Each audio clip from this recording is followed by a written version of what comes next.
চলো বন্ধুরা, আজকে আমরা স্বরবর্ণ দিয়ে বাক্য গঠন শিখব। সরেও সরেতে অজগরটি আসছে তেরে। সরাতে আম, আমটি আমি খাবো পেরে। রস্বই, রস্বইতে ইঁদুর, ইঁদুর ছানা ভয়ে মরে।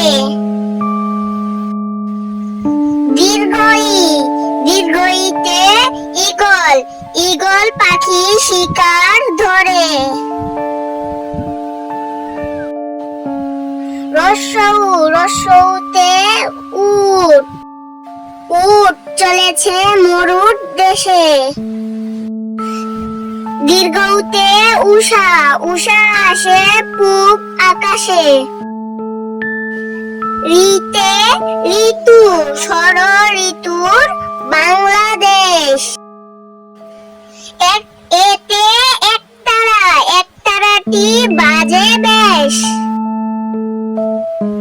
ওইতে ঐরাবত, ঐরাবতটি হাঁটছে ধীরে। ওতে ওজন, ওজন করো সঠিক করে। ঔতে ঔষধ, ঔষধ খেলে অসুখ সারে।